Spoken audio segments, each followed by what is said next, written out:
Hey, it's you, man, from KC95 here. Good evening and welcome to Toasted Tavern. Your host, Scott Tobin, and the man called Wags are ready to bring you the night in sports. So pull up a stool, grab a drink, and let's get toasted. And good evening and welcome into the Toasted Tavern. I am Wags alongside Scott Tobin, and I'll be perfectly honest, I am 100% exhausted. I've been up since 1:30 this morning because of work and then school, and I'm a little exhausted, but I'm glad to be with you guys tonight, as always, with Scott. It's been a fun week for sure, and it's going to be even more fun after tonight because we're going to be talking about football and lots of it, man. But, Scott, how are you doing today? I'm doing all right, man. Definitely not quite as tired as you are. You're working that crazy schedule right now, which, like we talked about before the show, is not fun. We both know what that's like when you're doing those all-day shifts, but glad you were able to hang with me tonight, and hopefully we can get you through the next hour, and then you can get some rest, man. Yeah, I'll get a little rest. I think tonight I'm going to be able to get about 4.5 hours of sleep, whereas last night I only got about 3. But when you talk about sports, the hour just tends to go by pretty quickly, and for us at least, we have some stuff to talk about tonight because we had Cardinal baseball going on today, a doubleheader after the rain out yesterday due to Hurricane Ida. We have a big-time signing in the NHL, and not the one that you probably thought was going to be happening because it kind of came out of the blue, and definitely no pun intended there. And then we're going to be previewing a couple of the NFL divisions, the AFC East and the AFC South today, because football is literally a week away when it comes to the NFL. Now, high school started within the last couple of weeks. We've got college starting this week with Mizzou. So football is just prevalent for sure. But the NFL, the big dog, starts next week. And let's go ahead and start there because I feel like we can take a ton of time talking about the NFL. And we definitely want to hit these previews because there's a lot of really good football to talk about in the AFC and really in the AFC East because you've got the Buffalo Bills, who are the reigning division champions. You've got Miami, who really put the next level on last year, going 10-6. You've got New England with a new quarterback, and you've got the New York Jets with a new quarterback and a new head coach as well. This division actually might be surprisingly competitive, but we had to start with the big news that dropped today, and that's up in New England where Cam Newton was cut from the Patriots, basically instilling Mac Jones as the number one quarterback in New England, the former Alabama quarterback. And I don't know if you remember this. Do you remember the Play 60 commercial with Cam Jones and that little kid about how he was going to basically take over for Cam one day? I do. Did you see the meme that came out with it? Basically, they had that picture, and it said, it actually happened because the chubby white kid took over for Cam Newton and kicked him right out the door. That it did. And I think we all knew this was coming at some point. I'm not sure we thought it was going to happen in week 1, but we knew Cam's days were numbered in New England. I mean, Mac Jones is Tom Brady 2.0. I mean, down to his body type. If you remember what Brady looked like those first couple of years coming out of Michigan, he wasn't exactly the sculpted stud that he is right now, or that he seems to think he is anyway at 44. But, Mac Jones is going to take over, and it's going to be interesting to see how Bill Belichick runs that team. I think we're going to see a Patriots team that goes back to the early Tom Brady days where the defense is the big key, and Jones is just kind of the placeholder there. And you have to look at what New England has returning because they got hit hard by opt-outs last year, especially on the defensive side. They've got a lot of guys returning on that side. They spent $230 million on 8 free agents in the offseason as well, really trying to bolster that team up. And it looks like with New England, like you said, it's more of a matter of retooling for them, getting the guys back that they missed last year, adding pieces that will help not only on the offensive side, but the defensive side as well. I think the one thing that does still concern me is you talk about Mac Jones being, kind of like Brady in these early days, just kind of managing the game. When you look at it, who's his safety blanket, though? Because Brady always seemed to have a guy that he could go to that would at least allow him to have a check down or have somebody he could turn around and hand the ball to really get that offense steadied down. Who does Mac Jones have as his safety blanket for New England that will allow him to be productive? Well, you got to remember that they went out and spent some money on 2 tight ends. So, they're going to run that offense that was so successful, in the middle of Brady's days when they had guys like Gronk and, the guy that isn't with us anymore that had a rough personal life. We won't bring that up. But, they had a pretty successful 2 tight end system there in New England for a while. And they're going to try and do that again. They went out and spent money, got the 2 tight ends to help them. The interesting thing is that they went ahead and traded the guy that we kind of thought was going to be their main running back last week. So what their running game looks like is going to be interesting. And like I said, it's going to be really interesting because I don't see Mac Jones going out and flinging the ball all over the field. I think it's going to be a pretty conservative offense, at least to start the season in New England. So it's more about winning with defense than it will be about actually going out there and scoring a bunch of points and really pushing the envelope, which it makes a ton of sense, especially for having a rookie quarterback. You don't want him to have to go out there and win the games. You want to be able to put him in a position to succeed without having to really make too many mistakes. So I definitely see that being the case with New England. And New England has always been a team that's had a pretty decent defense that's been able to contain teams and control games. So I definitely see that being the case going forward. Yeah, and like you said, you're going to get guys like Stephon Gilmore and guys like that who sat out last year because of COVID coming back to improve that defense, and they went pretty heavy in the draft on defense as well. So I think this team is going to be pretty stacked, and I think that's what they're going to lean on. And like you said, the NFC is going to be really interesting, and I think the Patriots will be right in the hunt for one of those wild card spots. And speaking of wild card spots, you have to look no further than the Miami Dolphins as well, a team that is really putting all their eggs in Tua Tagovailoa's basket. I can't say his name, I'll be perfectly honest. I tried it and I butchered it. But is Tua going to really be ready for this? He threw 11 touchdowns, 5 interceptions, and 87.1 passer rating last year. He does have weapons. They've got Devontae Parker. They went out and picked up Will Fuller, and then they drafted Jalen Waddle. So they've got a trio of wide receivers that he's going to be able to basically do with what he wants. But did they address the offensive line needs that they had? And is the defense going to be able to be like New England in a sense and be able to control the games and not force Tua to have to do too much? They've got some pretty decent young talent on their defense.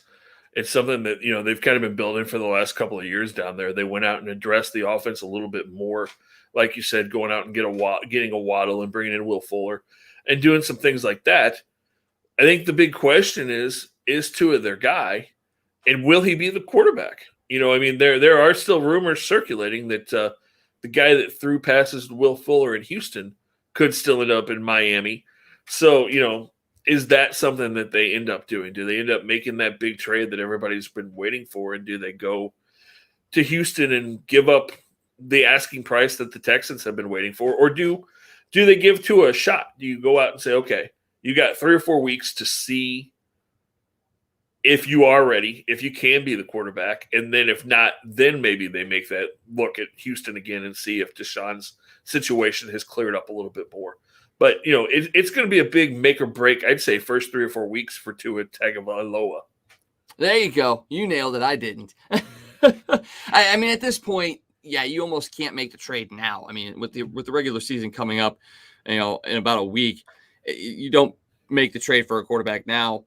You have to give him 3 or 4 weeks and really see if that's the decision that you want to do. You either make it before the preseason or you make it 4 weeks or so into the season to really see what you have. And, you also have to look at what they're going to have to give up to get a guy like Deshaun Watson. And it may not affect the team now because it sounds like it's going to be more draft picks more than anything else. But a deal for Deshaun, what could it cost them in the here and now that may affect them? Or are they pretty well going to be set when he comes in here if that trade does happen? It's going to be really interesting because we keep hearing what the asking price is in Houston, and they haven't really come off of that, 2 or 3 first rounders and a couple of second rounders. Are they really going to be able to get that? Because if Miami's the only team that is still in the hunt for Deshaun Watson, they're going to be able to pretty much say, no, we're not doing that. Here's our best offer, take it or leave it. So I'm not sure Houston's going to get what they want. And again, it's going to come back down to, what does Tua do in these next couple of weeks? Maybe he comes out, his first 2 or 3 weeks and plays really well, and Miami says, okay, he is our guy. It's going to be a really interesting situation to see how that plays out. But the Dolphins with the weapons that they've gotten at the wide receiver spot and with the young defense that they've put together, if Tua is able to perform, they could definitely make a run at a wild card spot as well.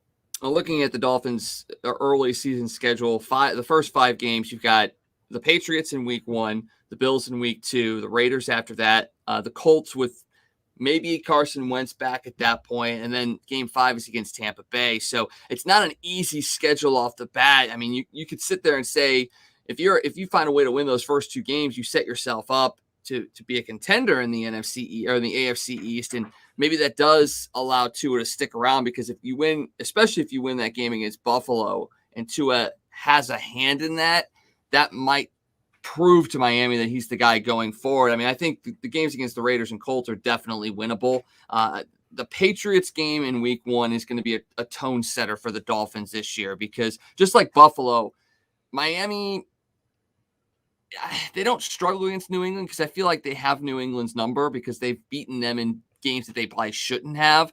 But I think that could be a very big tone setter, not just for the East, but for the Dolphins and or the Patriots. Whoever wins that game, I think, will go on a run that most people probably didn't expect them to go on. Yeah, I mean, it's definitely going to give huge momentum for whichever one of those quarterbacks wins that game. It really makes a run, and I think you brought him up. I think whoever wins that game, you're really fighting for second, because I don't see either one of those teams being able to overtake Buffalo, because I think Buffalo just has too much talent. They do. They've got Josh Allen where they've got him. They got Stephon Diggs, who was one of the best wide receivers in the league last year. Now, you have to look at their running game. It's still not great. Are they going to be able to actually add that into the fold this year and really give their running backs chances to make a difference? Are they going to be able to produce a pass rush as well? I think that was one of those things that hurt them in that game against Kansas City. I mean, they got some pressure on Patrick Mahomes. For the most part, he was back there able to do whatever he wanted. So are they going to be able to address the needs and the deficiencies in the running game and the pass rush to not necessarily win the division? Because I think hands down they are going to win the division, but to be able to progress in the playoffs deeper than they already went last year, they're going to be able to compete with the Kansas Cities or the Clevelands if they don't have a pass rush. I think their pass rush is going to be better. They did address that in the draft. They used their first couple of picks to get defensive ends and linebackers and a safety that can add some help to that pass rush. So I think that will help. Their running game still worries me a little bit. I know their running back will be back. He missed the playoffs last year, got hurt right at the end of the season. But I really kind of thought they were going to be a team that may make a move to get an established running back. There were some rumors around free agency time last year that they had talked to a team like Carolina about a guy like Christian McCaffrey, who I think would have just been the perfect weapon for them, but so that still concerns me a little bit is their running game, but I think their defense is going to be better, and that pass offense is going to be even better, because while John Brown left, they went out and got a veteran guy in Emmanuel Sanders who's going to make catches. He's a guy we talked about at the end of the year last year in New Orleans, who, while he doesn't get a ton of yards, he's kind of that first down machine. He's a guy who's going to make the catches, get 8 or 9 yards a catch, and just be really steady. And you add that with, Stephon Diggs and Cole Beasley and the rest of the weapons they have there, I think that really helps their passing game. It really does. And then you also add Mitch Trubisky in the offseason to back up Josh Allen. So you've got not only a guy that can come in and maybe you can run some trick plays, or maybe you can run some misdirection by having him out there as well. But at the very least, it gives your scout team and your first team defense something to look at that you necessarily didn't have last year. And when you're going up against the likes of a Patrick Mahomes or a Lamar Jackson or Deshaun Watson, having a guy like Trubisky to mirror that, to mimic that, is only going to help your defense as well. So you may not look at this and say, oh, well, wait, Mitchell Trubisky is going to be the difference. Well, it's not going to be so much quarterbacking in the games. It might be like what Jake Allen did for the Blues in the Stanley Cup run, being that guy that can help the defense and the team itself prepare for the next game. And that's a huge piece. And if he can do that, the Bills are going to be even better than they were last year. We have to talk about the Jets too, because we're obligated to talk about all 4 teams in the division. The Jets do have Zach Wilson coming in after they basically fell out of the Trevor Lawrence sweepstakes by winning a couple of games last year against playoff teams at that. Playoffs.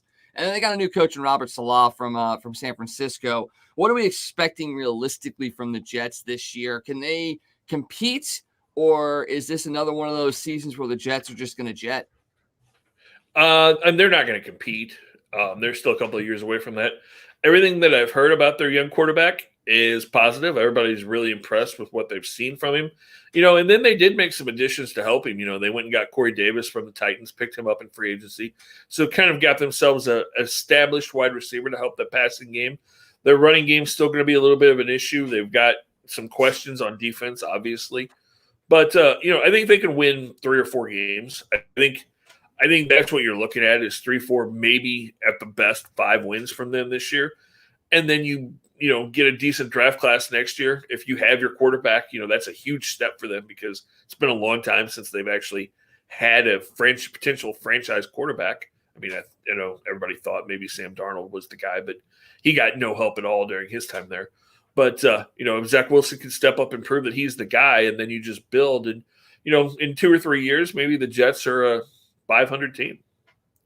Ooh, man. Putting hope in Jets fans' hearts that they could be a 500 team in a couple of years. Man.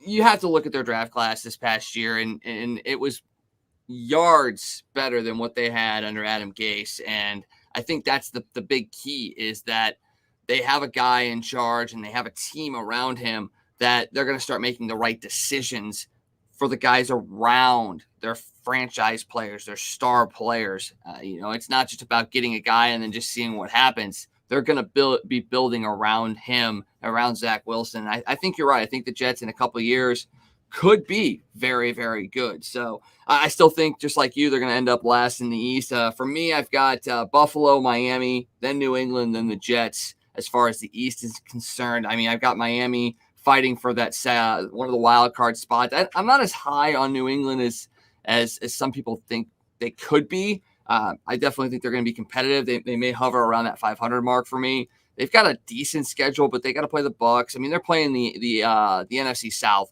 so they've got a couple of tough games as well this upcoming season. So I think they're going to be okay. But new quarterback, rookie quarterback. It could be interesting year in New England again, but I do think they have a chance of finishing above 500 this year. Yeah, I agree with you. I definitely have Buffalo winning that division. I think Buffalo is one of the cream of the crop teams in that really tough AFC. And then I'm kind of right there with you. I think Miami and New England, you're both going to see them somewhere in that 9-8, 10-7 range, which will be right in the fight for probably one of those last wildcard spots. Yeah, 10. I was looking at my picks, and I'm like 10-7. Something's off. There's something off about 10-7. Oh, that's right. We got 17 games. It's going to take me a little while to get used to what the final records could be this year. Right? Yeah, it's going to be weird to think about that. And then there's extra wildcard teams in the playoffs this year. So it's going to be weird trying to figure all that out as the season goes, too. I'm excited, though. Just gives us more possibilities and potentially more games that matter by the time the season wraps up. It really does. It's going to be a fun year. It certainly is. All right, let's jump over to the AFC South, because as competitive as the AFC East is going to be, the AFC South may not be as competitive. You look at what you got there. You got the Tennessee Titans, the Indianapolis Colts, the Jacksonville Jaguars, and the Houston Texans.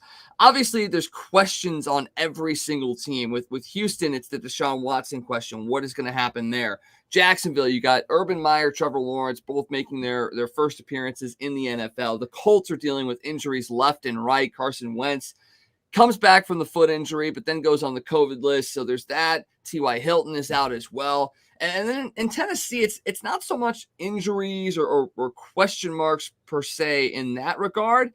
It's more about, can guys repeat performances, and can a guy like Derrick Henry stay healthy? And that's what it comes down for me with Tennessee. I think, just like Darkness says, I think the NFC South or AFC South winner is going to be the Tennessee Titans. But can Ryan Tannehill either match or improve on his 3,800 yards and 33 touchdowns, which is a career high last year? Can Derrick Henry stay healthy? Did they continue to put pieces around them to be better offensively? Now, their defense, I think, is still going to be very, very good. But did they improve enough in the offseason to be able to maybe finish off the Chiefs when they have them on the ropes? Or are we in the same situation where it's Tennessee's there, but they're still a step behind? I think they answered a big question, and you talked about, can Ryan Tannehill put up big numbers, and can that offense improve? Well, we talked about Corey Davis moving on. So you lost your number 2 wide receiver, but you replaced him with probably a 1 at this point in his career. He's probably a 1B in Julio Jones. So you now have 2 studs at wide receiver in Tennessee, and that's going to take some pressure off of Derrick Henry because all of a sudden Henry doesn't have to be as much of a workhorse. Not saying that he won't be, but the offense doesn't have to totally run around Derrick Henry now, which it has the last 2 or 3 years. You've got those 2 guys on the outside that are going to open things up, and it may allow Derrick Henry to have more yards on less carries because the defenses aren't going to be able to put 8 or 9 guys in the box. You're going to have to cover both of those wide receivers. You're not going to be able to double both of those wide receivers, so one of them is going to have one-on-one coverage. And Tannehill should be able to have a career year. And the way that division sets up, I think Tennessee is going to be a monster in that division, honestly.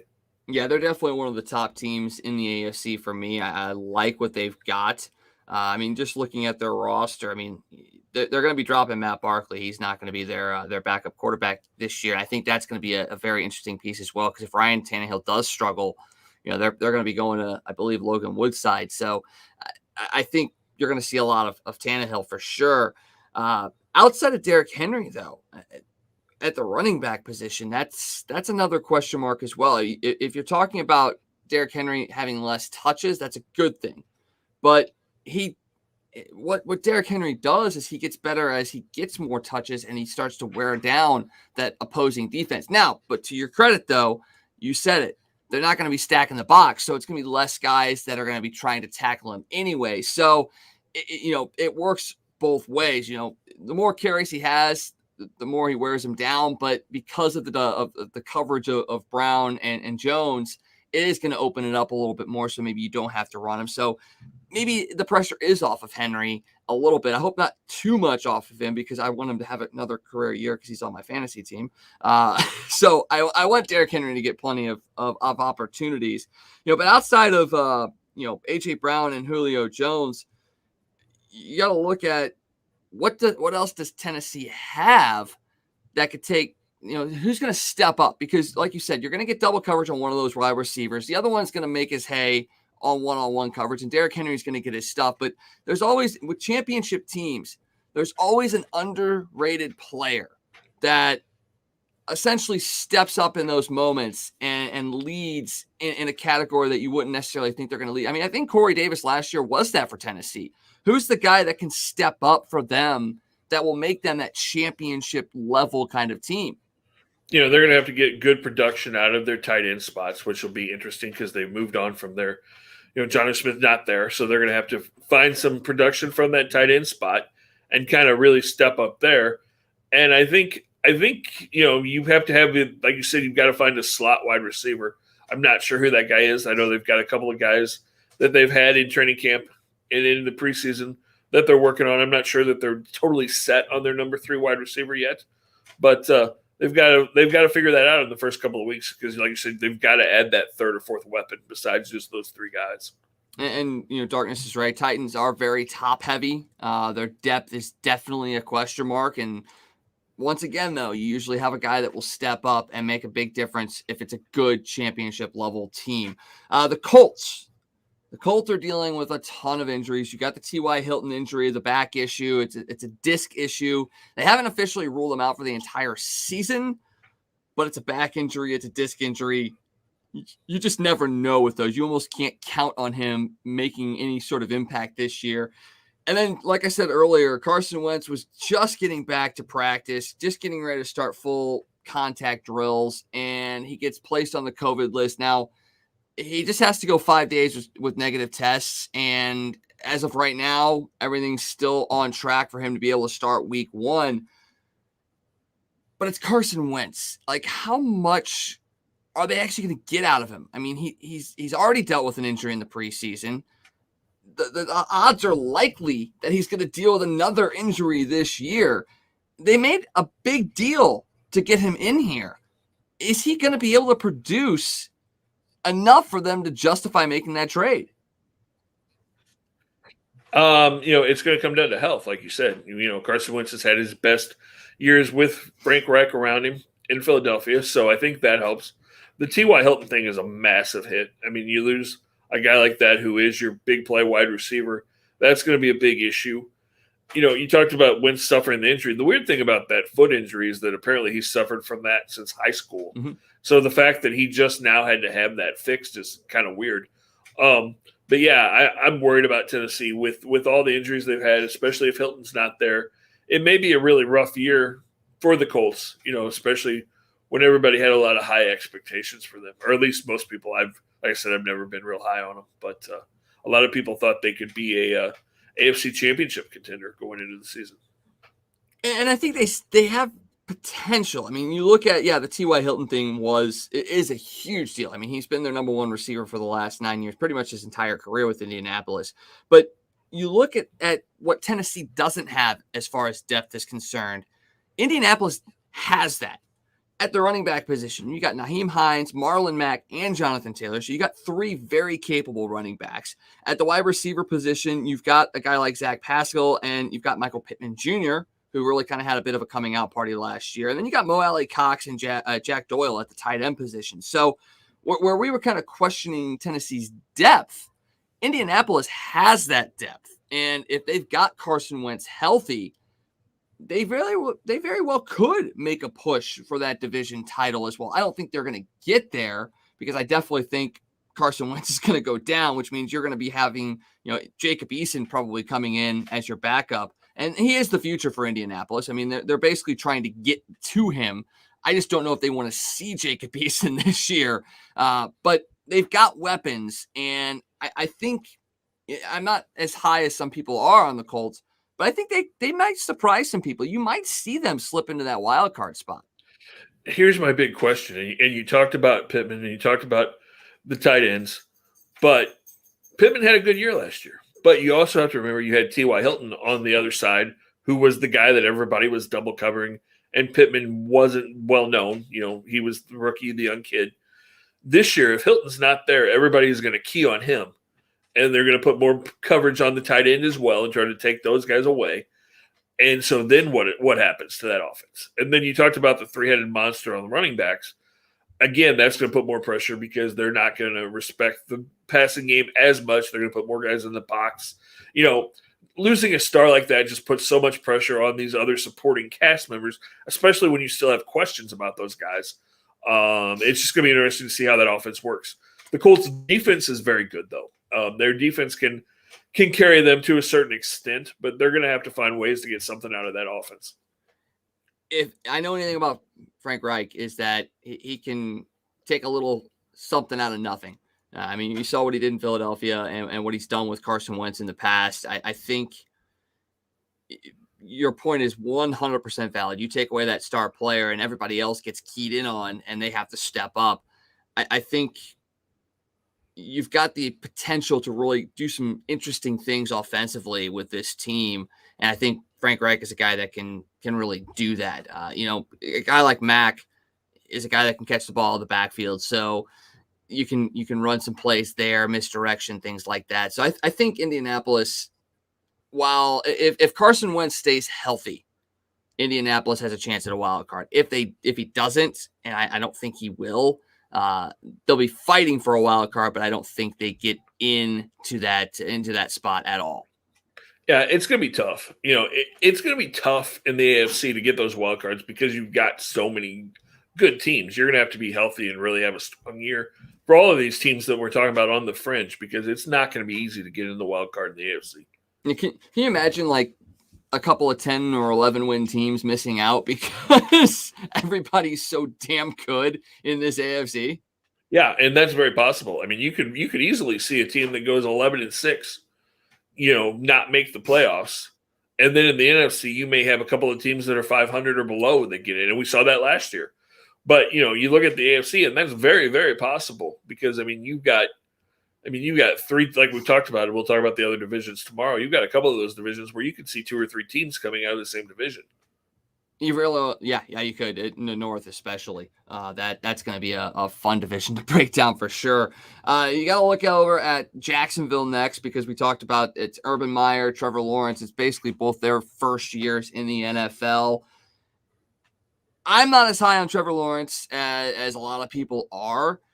Now, I will say this, after talking to some people, I'm starting to see a little bit of why he could be very, very good. You look at his tape from game 1 to game 3 in the preseason, you see that the progressions that he's working through, you see improvement from game to game. And if he can do that, that's incredible. I mean, if you can do that at this level quickly, you're going to be a star in this league. And I'm definitely going to be watching the Jacksonville Jaguars this year, regardless on if they are a winning franchise or not.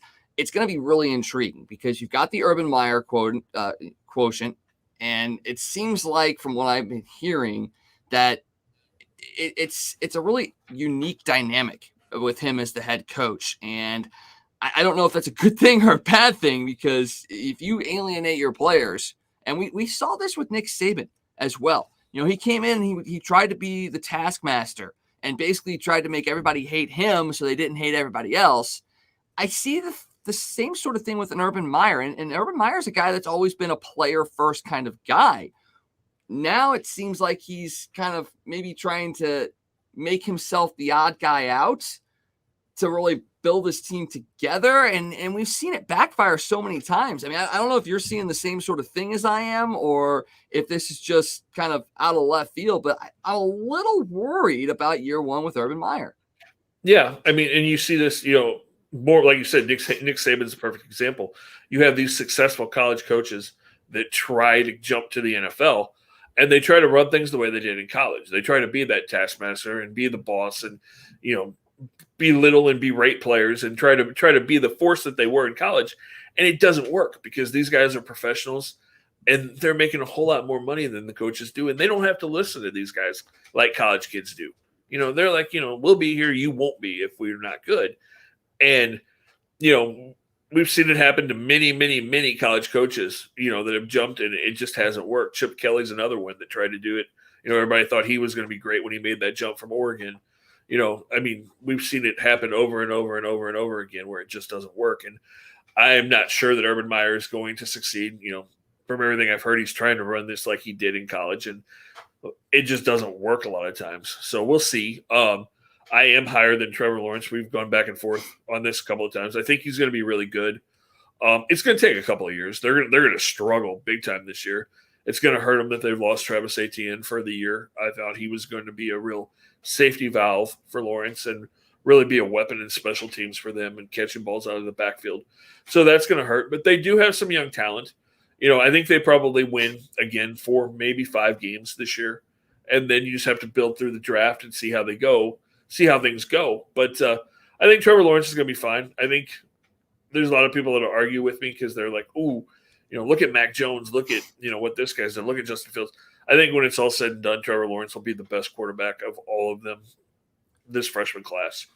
And you have to look at it. I mean, I'm one of those people, like I said, I'm not as high on him right now, but I'm willing to watch and see what he puts out there. I'm not going to diss on the guy and say, oh, he's going to be terrible without actually seeing him play in the NFL. I hope he succeeds. I'd love to see him succeed. And he's shown at the college level he can do it. I mean, he's a multiple national championship winner. I mean, he follows. I mean, you made the great comparison to Deshaun Watson on Monday. And he basically played underneath him. So what better way than to actually study under the guy that you're trying to emulate, and emulate very, very well. So, and now they're playing in the same division right now too. So you've got that little bit of an angle. So yeah, I mean, I could see potentially him being one of the best quarterbacks out there. I mean, you got to just look at the class of quarterbacks that came out of this, a couple of national championships, a couple of Heisman potentials. I mean, it's the 3 quarterbacks could be really, really good, but you also have to be put into a good situation as well. Mac Jones has been put into a good situation in New England, I believe. I think Trevor Lawrence has been put into a good position with Jacksonville. Maybe not with the head coach per se, but you've got guys like DJ Chark, and you've got a Marvin Jones Jr. that you can throw the ball to and feel confident in. You've got a veteran in Carlos Hyde at the running back position. And like you said, if they can draft effectively and bring back Etienne next year, having that familiarity and that safety blanket like we always talk about, it could be a really, really good situation for Lawrence. Now, when we get to next week, talking about the NFC, not necessarily sure if Justin Fields is in that same sort of situation. And it may not be his fault, but it also could be his fault as well, because we just haven't seen a ton of Justin Fields. I mean, he's looked good in preseason, but we'll talk about the Bears next week. I think Jacksonville is a team, like you said, they 4 or 5 games that they can win this year. They may steal one that they shouldn't. But it really comes down to, what do you get out of your year one players, and at what point does Urban Meyer essentially relinquish control and just kind of coach instead of dictate? Right. And just going back to Trevor Lawrence real quick and talking about why I think he's going to succeed. Trevor Lawrence has something that you can't teach. He has intangibles that some of these kids just don't have. He's a winner. He won in junior high. He won in high school. I mean, he's lost like 3 games in like 7 years going back to high school.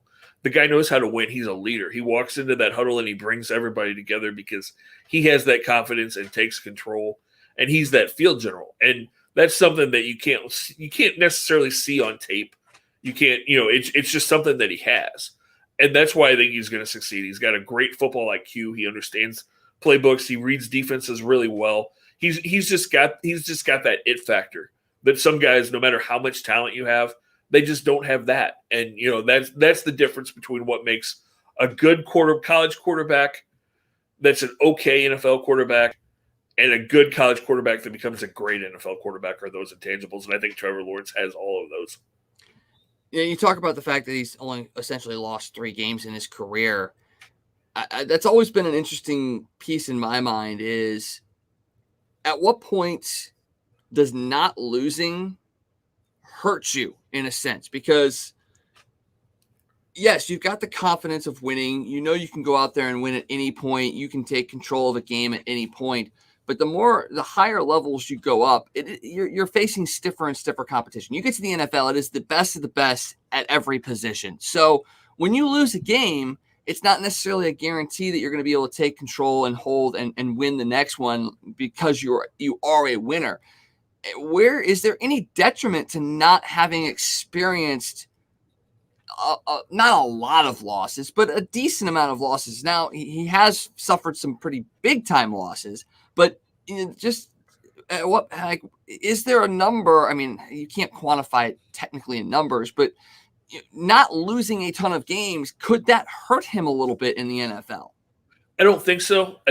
Because and some guys it does. Some guys can't handle that because they've never lost before, and they get there and then they lose their confidence and they really struggle.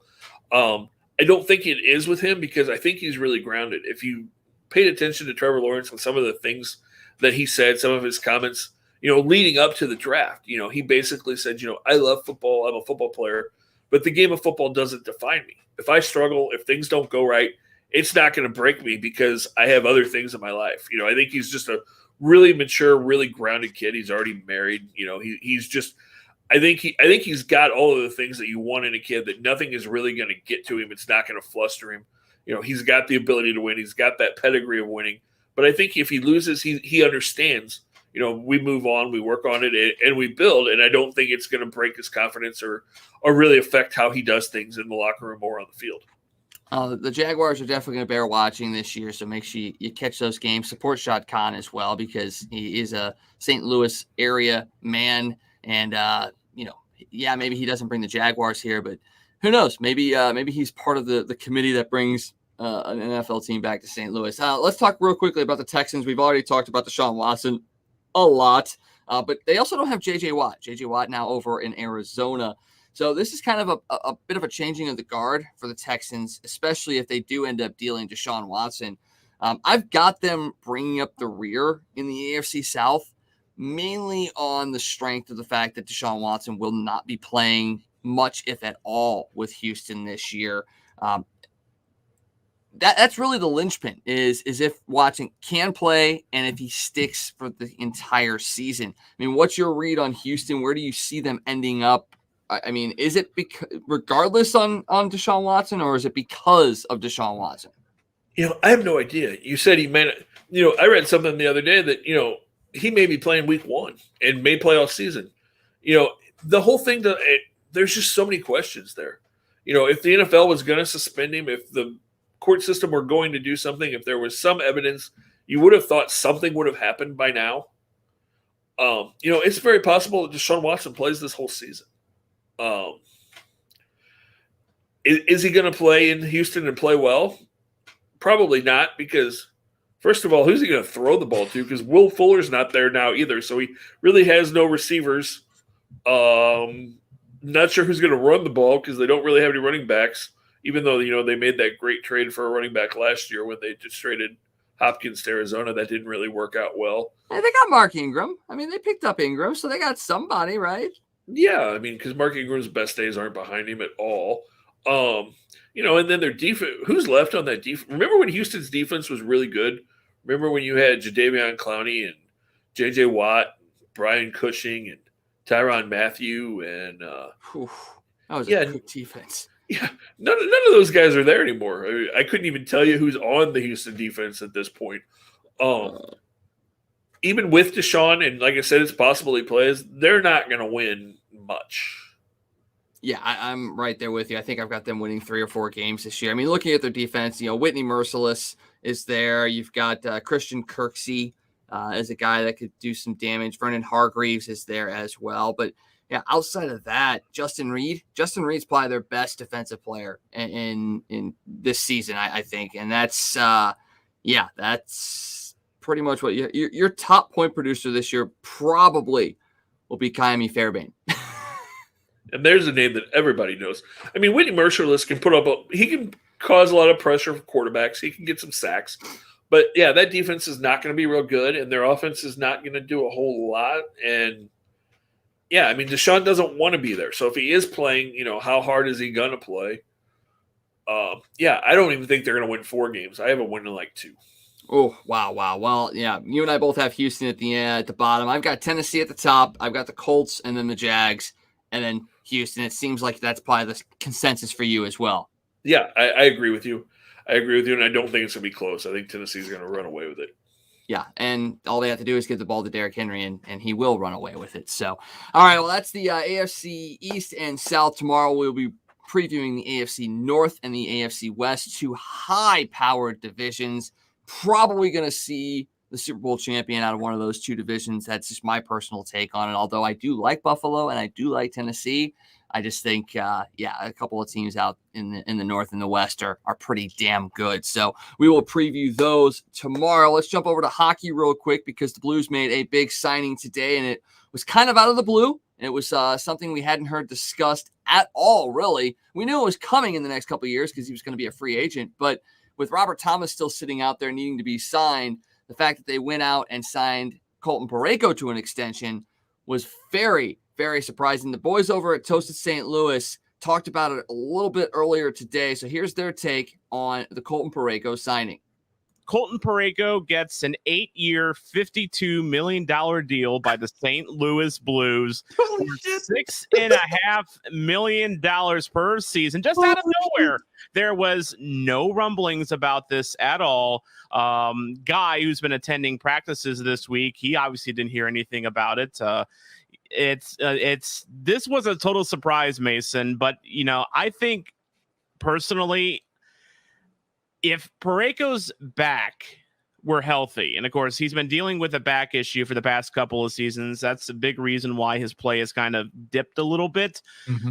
But you don't sign a player to an 8-year, $52 million contract.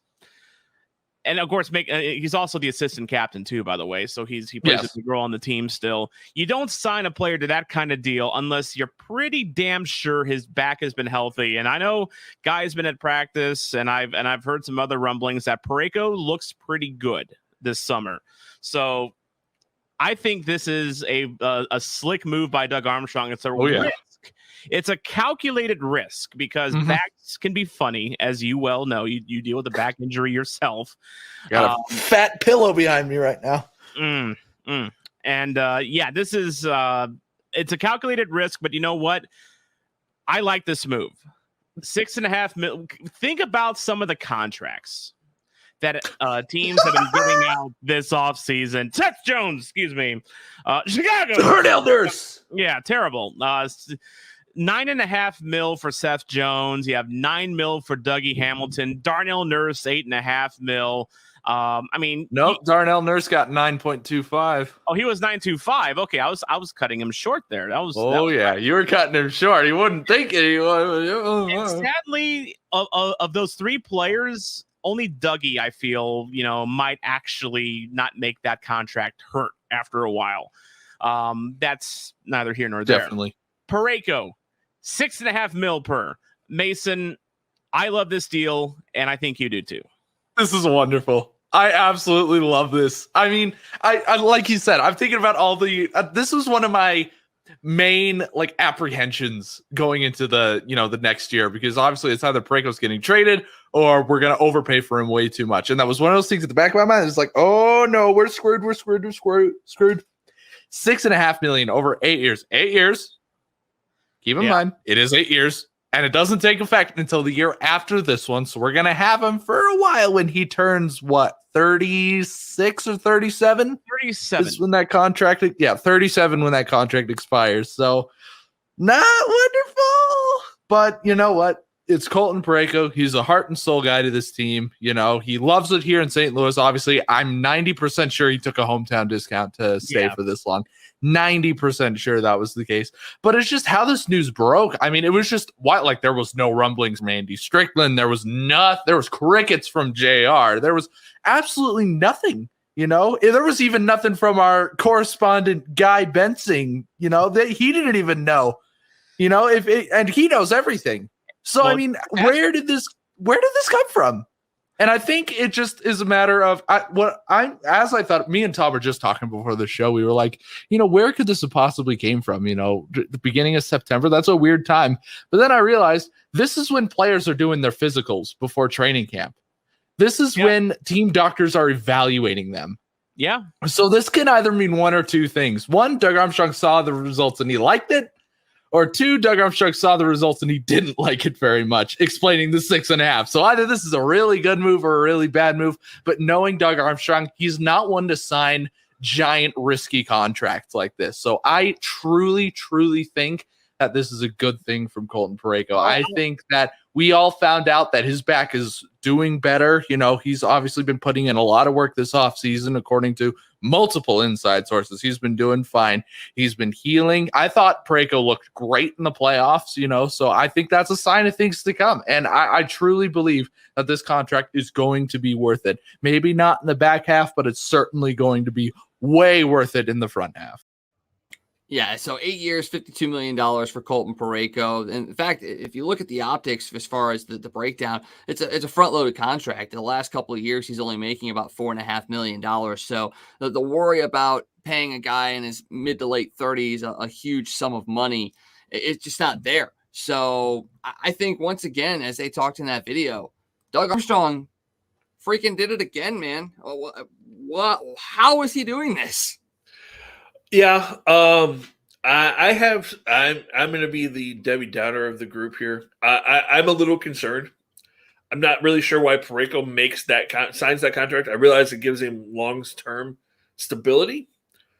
I have a little concern, and my concern goes to another guy that we know in St. Louis sports that has had back injuries and got a couple of pretty good contracts, and we kept hearing, his back's better.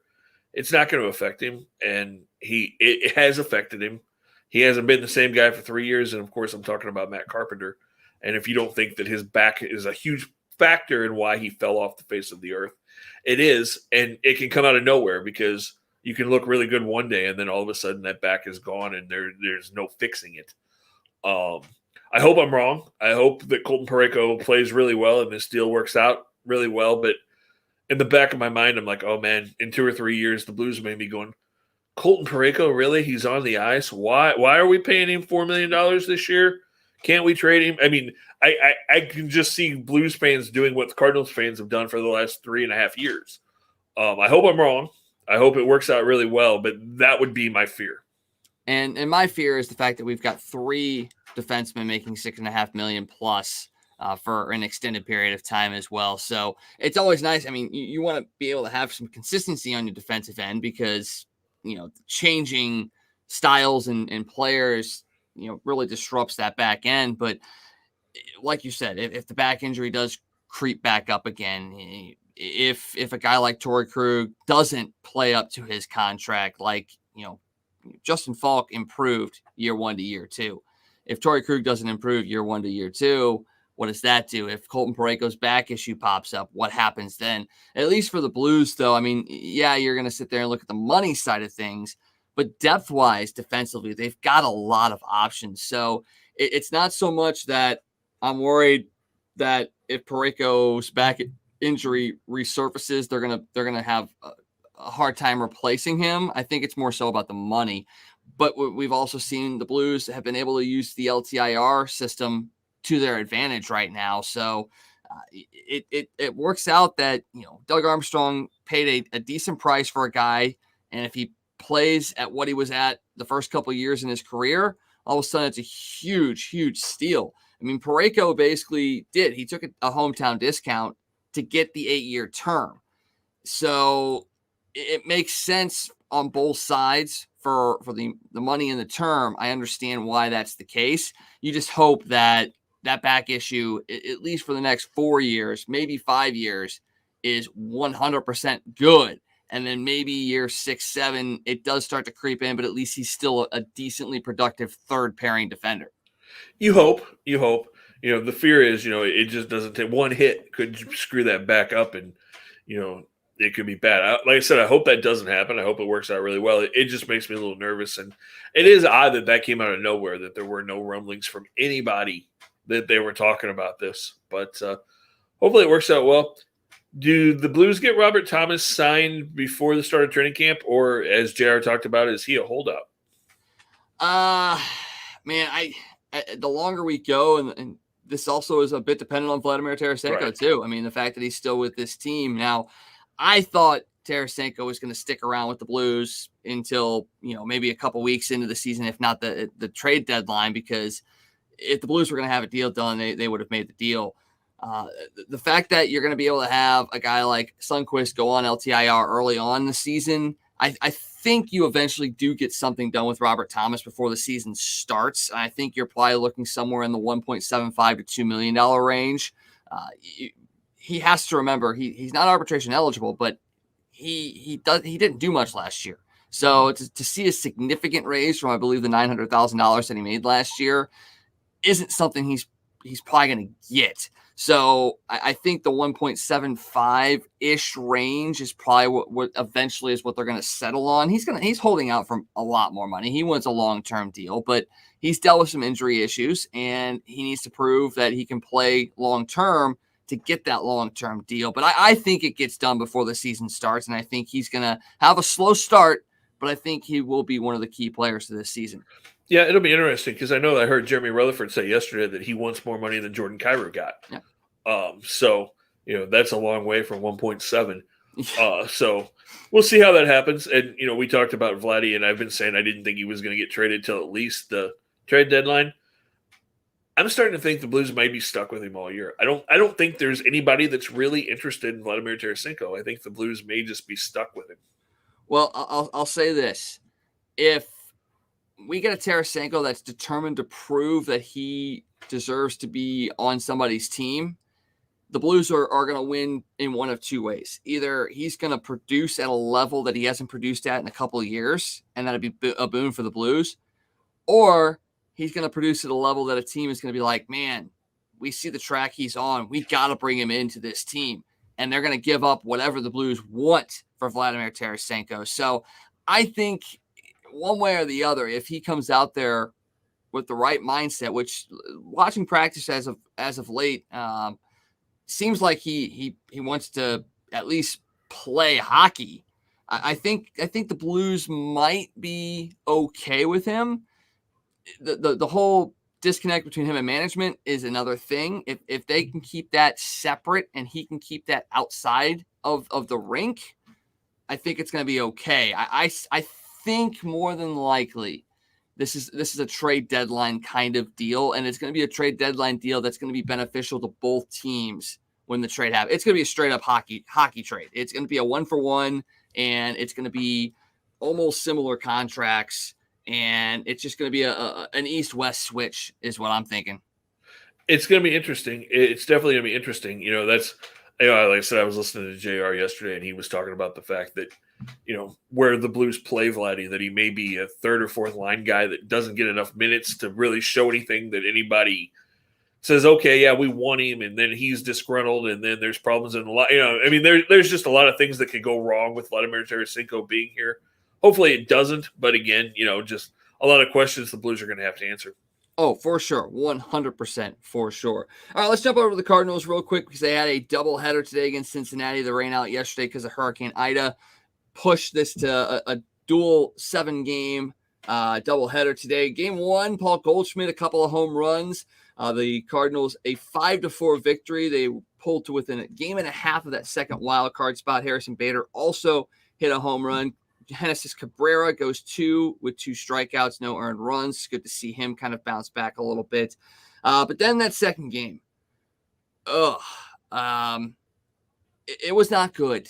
Tommy Edman led the game off with a home run, and then the Reds scored 11 unanswered runs before Nolan Arenado hit a home run. A 12-2 final tonight for Cincinnati. So basically, the Cardinals sit exactly where they sat coming into this doubleheader. They're 2.5 back of the Reds in that wild card spot, but they did take 2 of 3 from Cincinnati.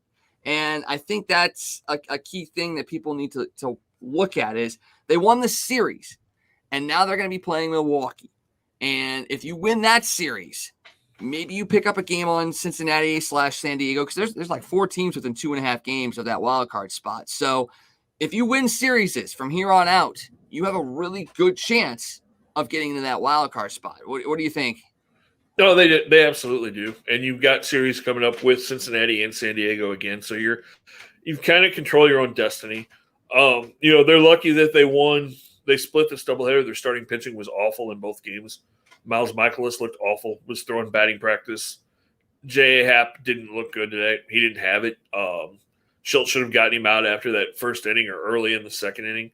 But then there was also some controversy because Nick Castellanos decided to use why he's using a chipped bat that, half of the top of the barrel is gone is really interesting. I'm not sure why you would do that. And then to hit 2 home runs. And then the really odd part is why, after you hit that second home run and you realize that the Cardinals are thinking, hey, something's wrong here. The fact that he gives the bat to a fan trying to get it out of the field of play, that doesn't make you look crooked at all. No, not at all. Disposing of the evidence in plain sight.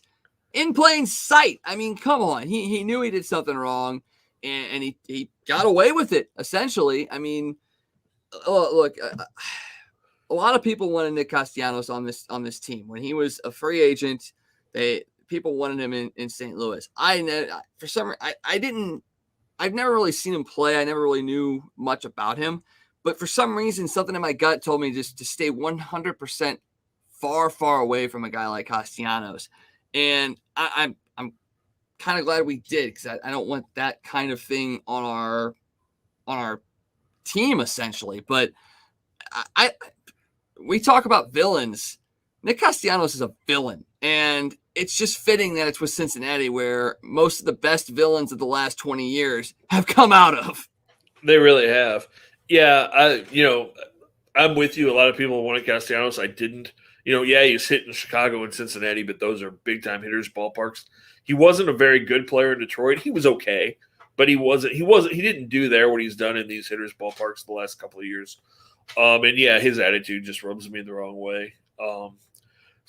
Hopefully he doesn't end up in St. Louis, and we'll see what happens. That we will. Like I said, a big series coming up with Milwaukee this weekend. We've got high school football coming up on Friday night. We're going to be putting the links to both of Scott's and my game as well on the Facebook page, so you guys can check those games out. You can listen to both of them and really go crazy listening to high school sports. So make sure you check those out. We're going to be coming back tomorrow night to preview the AFC North and the AFC West, among other things. Scott, you got anything else before we head out tonight? Just one last thing. If anybody is willing or interested, please go check out our page or my page and donate some money to the Real Men Wear Pink campaign for the American Cancer Society Fighting Breast Cancer campaign. Really kicks off in October, but we're just trying to get a little jump start and raise some money and awareness and get things going as we roll into October. So, like I said, there's a link. There's a link to the pages where you donate on our page, on my personal page. So go check it out. And if you can help us, please do. Help us fight the ugly disease that is breast cancer. Yes, please do. Donate whatever you can. Every little bit helps. I know that's a cliche thing to say, but it really, really does. So anything you can do to help out, please do. And make sure you stick with us because we'll have a lot of really cool things associated with this in the next couple of weeks and next month as well. So make sure you stick around for that. All right, for Scott, I am Wags. Thank you guys for joining us tonight. I am going to go to bed because I'm exhausted, but we will see you guys tomorrow night at 9:00 here on Toasted Tavern. Hey, it's you, man, here from Casey. For all your sports news, catch the Toasted Tavern with Scott Tobin and the man called Wags, weeknights at 9 p.m. You can follow Toasted Tavern on Facebook, Twitter, Instagram, and YouTube. Let's get toasted.